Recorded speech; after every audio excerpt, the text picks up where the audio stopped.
揭開迷霧，係咪就可以睇清真相？2023年11月8號清晨4點17分，洛杉磯恩希諾區嘅垃圾中轉站仲未迎嚟清運嘅高峰。52歲嘅流浪漢麥克爾科爾攣埋一嚿踎咗喺散發住又縮又臭嘅惡臭味嘅垃圾箱隔籬，用已經生咗鏽嘅一個鐵鈎喺度抄緊尋晚居民劈出嚟嘅黑色垃圾塑料袋。佢用鈎勾住咗個非常重嘅包裹，佢當時以為執到寶。呢個包裹裏邊或者裝住嘅係被遺棄咗嘅家電，又或者家具。不過由於佢嘅呢個鈎實在太過殘舊，喺勾呢個咁重嘅包裹嘅時候，金屬拉鏈喺拖動過程當中突然彈開咗，而呢個塑料袋亦都跌咗落地，露出嚟嘅唔係想象中嘅舊電視、舊家電又或者家具，而係一截蒼白腫脹嘅人體軀幹。科爾當堂雙眼瞳孔急劇收縮，呢一截軀幹亦都係攣埋一嚿，心口嘅位置有一條打橫嘅，好似係用電鋸割出嚟嘅平緩嘅切口，切口嘅邊邊殘留住嘅肌肉組織係呈不規則嘅撕裂狀態。而更加令人毛骨悚然嘅係，喺塑料袋破口嘅地方露出咗肚臍，肚臍四周圍嘅皮膚因為浸泡而泛白起晒皺。呢個流浪漢當堂鐵鈎都跌埋，一仆一碌咁向後褪，個胃翻江倒海，直至撞咗喺另外一排嘅垃圾箱上高，先至叫做勉強企穩咗陣腳。清晨嘅冷風吹過，塑料袋被吹到拂拂聲響，似乎係喺度無聲訴說緊呢場暴行。如果你中意聽奇案怪案懸案，又或者未解之謎，歡迎你 subscribe 本頻道，俾個 like， 撳叮叮鐘。流浪漢撥打911嘅時候，佢把聲已經震到幾乎講唔清楚說話啦。警察，快啲嚟！恩希諾垃圾站有人嘅身體。接線員起初以為係一個流浪漢飲醉酒喺度搞事，不過直至聽到電話嗰頭有其他流浪漢大聲嘅尖叫聲，佢先開始緊急派警。7分鐘之後，2架警車嚟到，警方馬上拉起警戒線，將垃圾場嘅四周圍到水泄不通。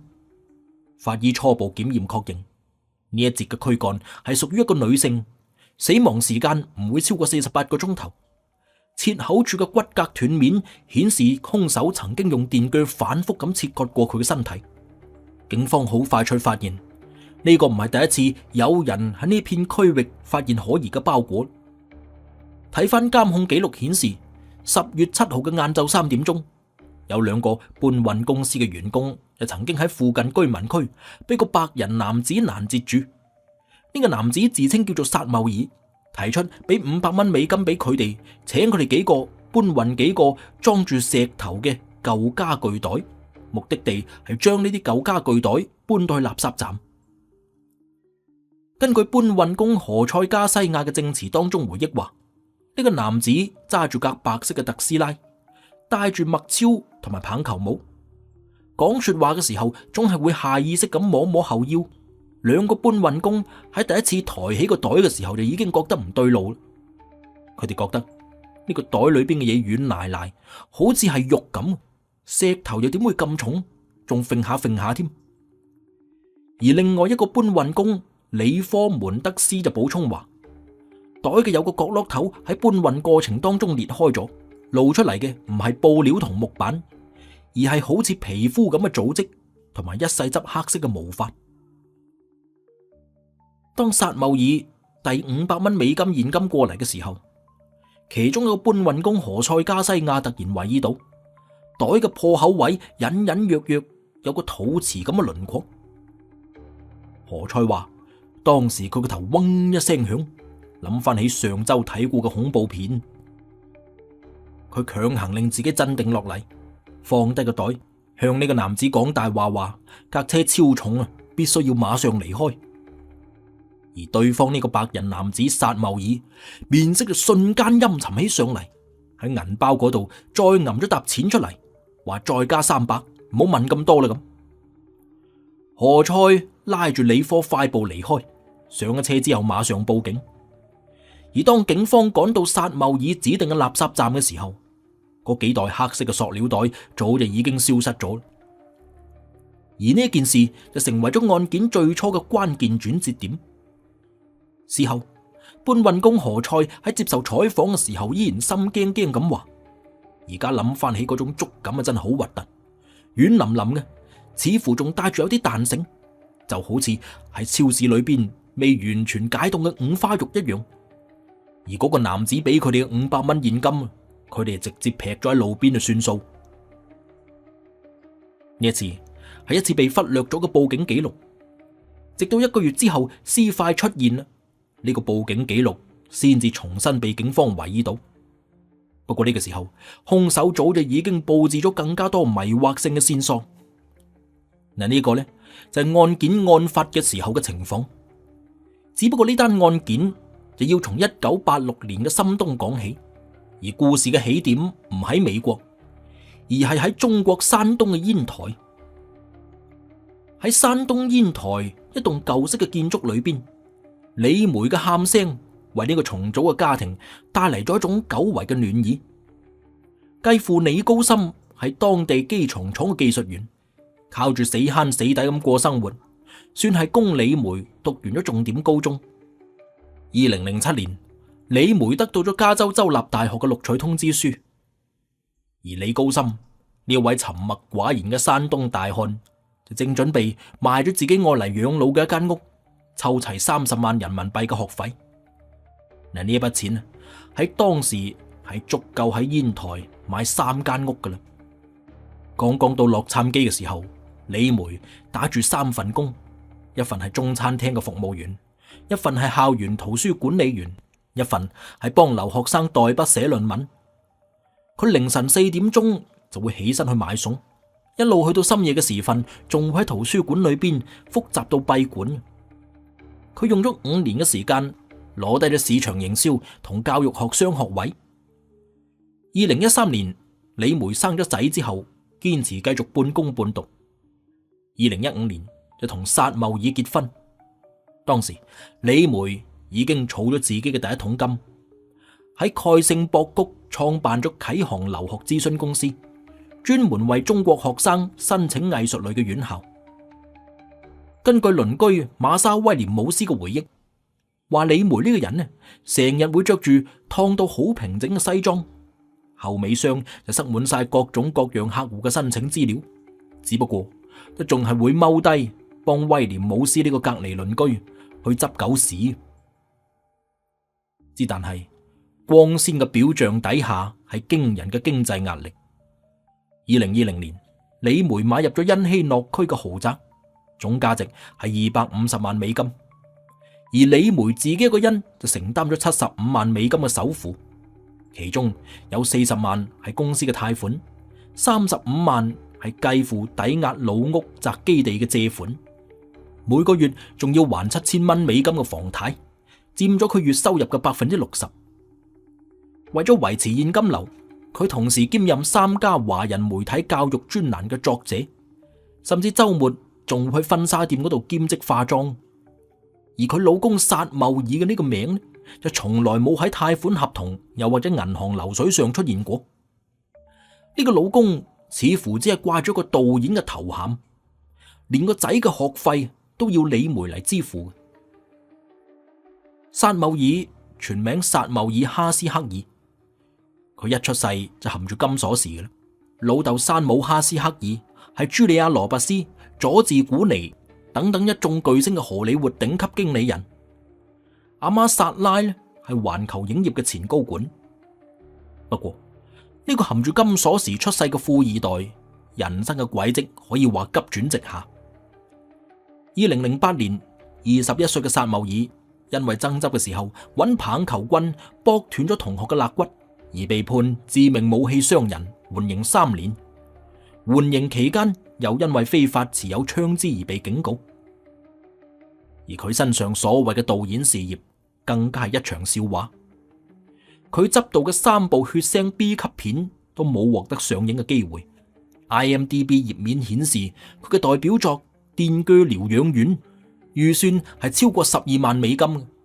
不過最終只係喺流媒體平台嗰度獲得咗237蚊美金嘅票房。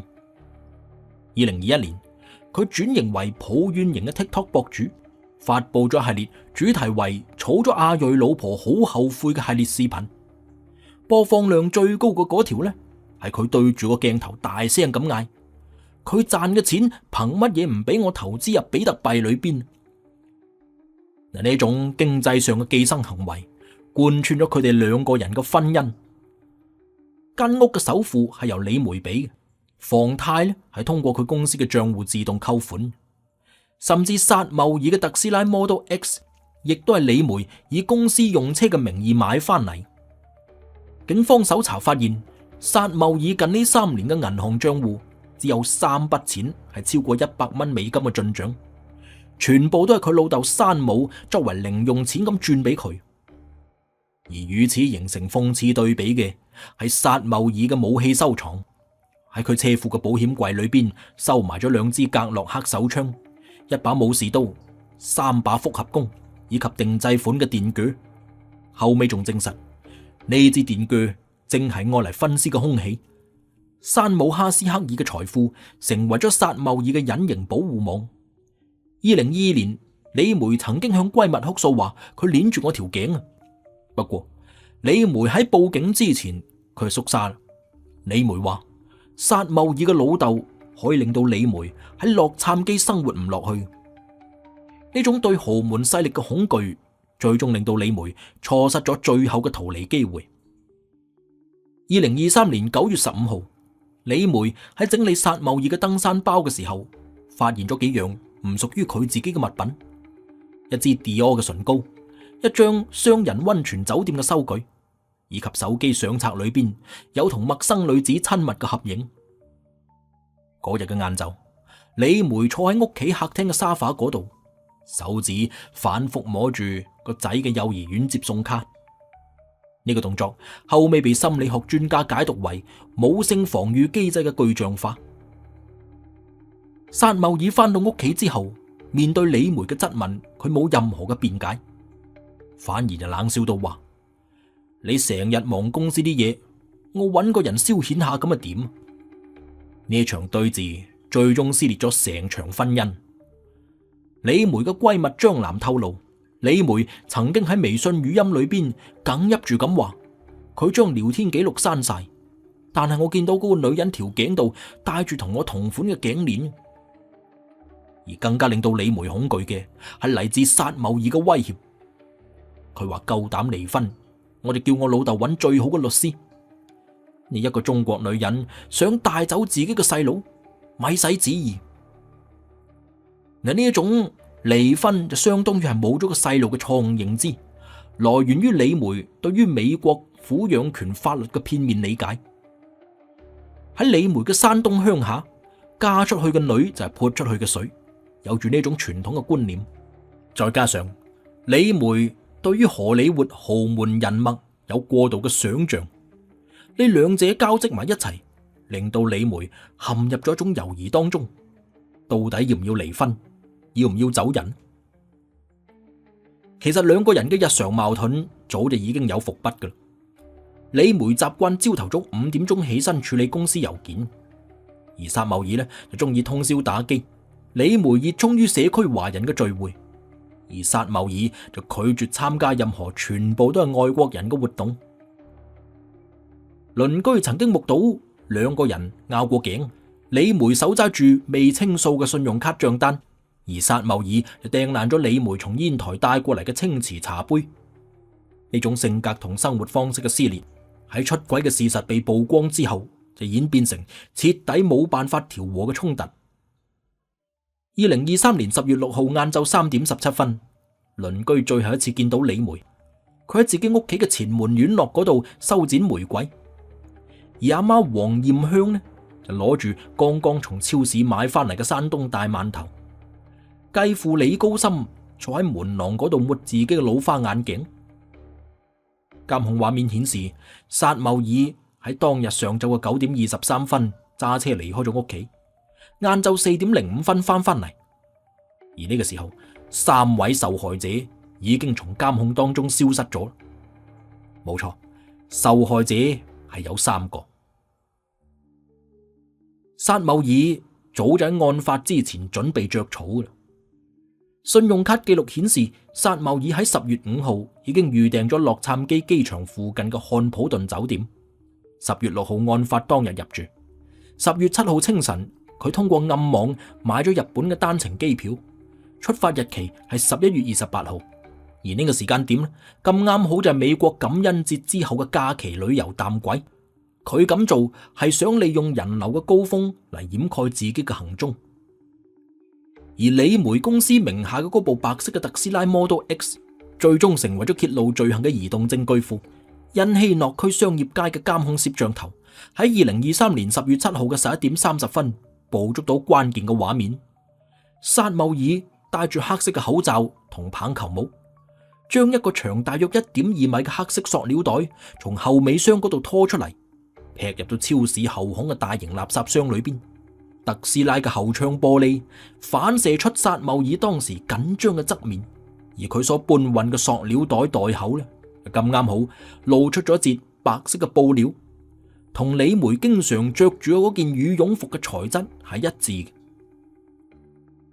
Model X 嘅行車監控軌跡通過 GPS 還原咗成個過程。從住宅出發之後，薩繆爾並冇直接揸車去垃圾站，而係先兜到去至少5公里開外嘅 Walmart 停車場，喺監控盲區嗰度停留咗17分鐘。警方推測呢度可能係劈走咗部分較細塊嘅屍塊。然之後呢，佢就沿住10號公路向東行駛，喺11點27分抵達目的地嘅垃圾站。成個拋屍嘅過程淨係持續咗3分鐘，動作熟練，似乎係已經演練咗好多次啦。10月8號嘅9點15分，呢部 Model X 被遺棄咗喺聖莫尼卡海灘附近嘅路邊。有目擊者話，遺棄呢架車嘅男子孭住黑色嘅雙肩包，當時佢係跑住步咁衝向另外一架紅色嘅 SUV 嘅。後尾證實呢架紅色嘅 SUV 係薩繆爾通過手機 App 租用翻嚟嘅新車。警方喺 Model X 裏邊發現咗更加關鍵嘅證據，後尾箱嘅地氈纖維同屍體拋屍現場所提取到嘅纖維係完全一致嘅，而腳墊嘅罅隙嗰度仲殘留住李高森嘅皮膚組織。中控屏嘅導航顯示咧，案發前1個禮拜，佢曾經11次搜索過洛杉磯、垃圾站、監控小呢3個關鍵詞。呢單案件嘅初期，喺10月7號嗰2個搬運工報警之後，警方喺指定嘅垃圾站未揾到可疑嘅包裹，所以當時初步判斷為惡作劇報警。而直到11月8號，屍塊再次被發現，技術科重新調取咗薩繆爾屋企四周圍嘅監控，先至留意到案發嘅第2日清晨，有架冇牌嘅貨卡短暫咁停留過喺附近，而車上邊有2個人將一堆嘅黑色袋搬入車廂裏邊。FBI 側寫師認為呢個可能係薩繆爾嘅老豆山姆動用關係所安排嘅清理小組，只不過就缺乏證據，所以冇辦法立案。2023年11月9號嘅清晨，洛杉磯警局重案組探員馬克詹寧斯嚟到咗薩繆爾嘅屋企。技術人員嘅紫外燈光線照射地面之上，照射出一種令人心寒嘅藍紫色熒光。嗰啲係被漂白劑掩蓋嘅大面積清理痕跡。呢啲痕跡喺紫外線燈光之下就好似幽靈一樣出現。呢啲痕跡顯示出3個不規則嘅人形輪廓，其中最大嘅嗰笪痕跡位於車庫嘅中央，邊緣一路延伸，拉伸出一道拖曳嘅血痕，一路延續到後院嘅工具房。法醫技術員艾米利用個鉗夾起咗防潮板上高一段暗紅色嘅纖維。佢講到話，呢種唔係普通嘅家庭糾紛現場，噴濺狀血跡高度集中喺1.5米嘅區域，呢個係符合揮舞斬擊動作嘅軌跡嘅。警方喺車庫嘅角落頭發現咗8個被刻意咁隱藏起身嘅黑色塑料袋，其中有3個因為滲漏喺地面嗰度形成咗深色嘅污跡。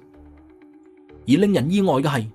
呢啲塑料袋同1個月前搬運工報警嘅時候所描述嘅塑料袋嘅尺寸材質係完全一致。薩繆爾當時竟然冇將呢啲塑料袋拋棄，而係收翻喺自己後院嘅儲物箱嗰處。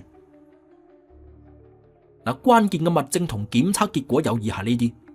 首先係電鋸嘅鋸片，鋸片嘅刀印殘留咗人體組織嘅碎屑 ，DNA 係同李梅相匹配，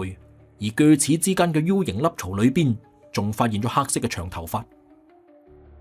第二係斬刀，斬刀刀柄內側嘅血指紋係屬於薩繆爾，而刀印血跡係李梅嘅母親黃艷香。刀鞘罅隙當中發現老年男性嘅皮膚組織，而喺防潮地板嘅表面有拖曳嘅血痕，呢啲血跡同李高森嘅 DNA 係相匹配，痕跡嘅邊緣黐有藍色嘅棉線，同受害者當日所着住嘅冷衫纖維係一致。仲有一次性嘅手套，喺裏邊提取到薩繆爾嘅 DNA， 外側部位有3位受害者嘅混合型血跡。指尖嘅位置檢測出電鋸潤滑油嘅成分。2023年11月10號上午8點，洛杉磯警局召開緊急新聞發佈會，警長米歇爾摩爾對鏡頭舉起咗薩繆爾嘅護照相。呢個人涉及殺害3名家庭成員，攜帶武器，極度危險，可能持有假護照。通緝令上高特別標注咗薩繆爾嘅右臂內側有弓箭嘅紋身，同左手嘅尾指有殘缺嘅指甲。呢2個特徵係佢2008年嗰單傷人案永久留落嚟嘅傷痕。而喺警方召開新聞發佈會嘅時候，薩繆爾已經揸住佢租翻嚟嗰架紅色嘅 SUV 衝出咗加州。高速監控顯示，佢喺11月9號嘅凌晨2點喺聖日哥租車地點攞咗車，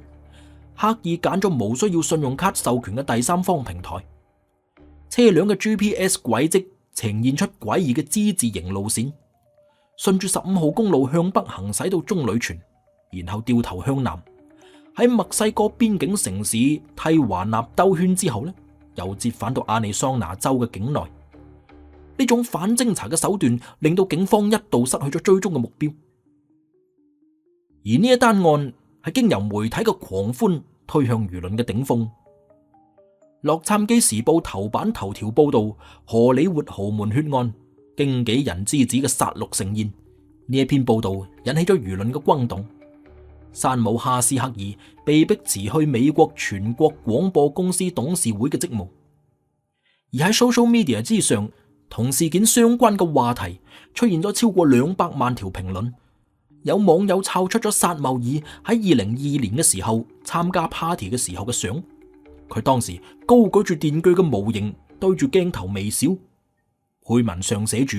萬聖節提前演練。11月15號，亞利桑那州弗拉格斯塔夫一間便利店嘅店員報警話，一個符合薩繆爾特徵嘅男子買咗大量嘅樽裝水同埋能量棒，俾錢嘅時候係用現金，而且拒絕同收銀員有眼神嘅接觸。當警方趕到嘅時候，嗰架紅色嘅 SUV 已經消失咗喺通往大峽谷國家公園嘅公路之上，車上邊有張地圖，標注住加拿大邊境嘅偏僻口岸位置。2024年3月，洛杉磯高等法院正式對薩繆爾哈斯克爾提起訴訟，控方以3項1級謀殺罪、1項虐待屍體罪同埋2項妨礙司法公正罪對佢發起指控。根據加州刑法第187條，如果3項謀殺罪名全部成立，薩繆爾將面臨終身監禁，而且不得假釋嘅最高判決。咁就意味住佢跟住落嚟呢一世人都要喺監獄裏邊度過，而且冇權申請任何形式嘅減刑。只不過案件從審理一開始就陷入咗證據嘅困境。即使警方已經通過 DNA 鏈鎖定咗薩繆爾同3單死亡案件嘅關聯，但係控方最大嘅障礙係缺少完整嘅屍檢報告，可能會導致預謀殺人嘅呢個指控難以成立。法醫根本冇辦法確認李梅以及佢父母嘅具體死因，電鋸切割嘅痕跡只能夠證明有分屍嘅行為，但係就冇辦法直接關聯成個謀殺嘅過程。而更加關鍵係，李梅嘅頭部同佢父母嘅完整遺體始終都下落不明，導致呢一單案死亡時間、致命傷嘅類型等等核心要素係存在爭議嘅。辯方律師團隊對此提出抗議，主張現有嘅證據只能夠證明被告處理咗屍體，冇辦法證實佢有實施謀殺行為，要求法院駁回1級謀殺指控。原定於2025年7月14號召開嘅預審聽證會，本來應該成為控方展示證據鏈嘅關鍵節點。檢方計劃傳喚58個證人，包括發現屍塊嘅流浪漢、提供證詞嘅搬運工、負責 DNA 檢測嘅法醫專家，以及追蹤拋屍路線嘅 GPS 分析師。不過呢場被媒體稱之為荷里活世紀審判嘅司法程序，最終並冇如期開庭。2025年7月12號5點30分，洛杉磯市中心男子中央監獄嘅獄警喺例行巡查嘅時候，發現咗有唔對路。薩繆爾哈斯克爾被發現喺單人牢房嘅欄杆嗰度上吊自殺，所用嘅工具係撕開咗嘅床單扭成嘅繩結。即使急救人員喺8分鐘之內已經趕到現場，並且對薩繆爾實施心肺復甦，但係薩繆爾依然因為窒息時間過長而宣告死亡。佢死亡嘅時候，距離預審聽證會淨係得返48個鐘頭。監獄發言人喺初步聲明當中話，薩繆爾未表現出任何自殺傾向。前一日嘅心理評估顯示佢情緒穩定而且配合。但係後續嘅調查就揭露，薩繆爾喺自殺之前曾經要求單獨會見父親山姆哈斯克爾，會面時間持續90分鐘。跟住薩繆爾就拒絕咗獄警提供嘅晚餐，將自己反鎖咗喺監倉裏邊。監控錄像顯示，薩繆爾喺深夜嘅時候用接埋一齊嘅洛杉磯時報遮住攝像頭，隨後用事先收埋嘅金屬片割斷咗床單。呢一系列嘅行為就表明，薩繆爾嘅自殺可能係經過精心嘅策劃。薩繆爾嘅死令到呢一單轟動全美嘅豪門血案變成咗單懸案。自殺令到呢一單案嘅3大核心謎團永遠都冇辦法解開。首先係薩繆爾點解要選擇喺預審之前結束生命？而李梅嘅人頭又被收埋咗喺邊？李梅父母嘅遺體係咪仍然完整存在呢？而更加令人費解嘅係屍檢報告顯示，喺薩繆爾嘅胃部發現咗一張仲未被消化嘅紙仔，上邊用鉛筆寫住佢哋知道了。但係所謂嘅佢哋具體指嘅係乜嘢呢？到家時已經變成咗個謎。隨住兇手生命嘅終結，警方宣布終止對剩低遺體嘅搜尋工作，而案件正式進入咗民事賠償階段。只不過嗰個最關鍵嘅問題，一個荷里活富二代點解要咁殘忍殺害自己老婆全家呢？或者就永遠只能夠成為一個謎團。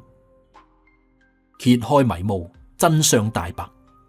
如果你中意聽奇案、怪案、懸案，又或者未解之謎，歡迎你 subscribe 本頻道，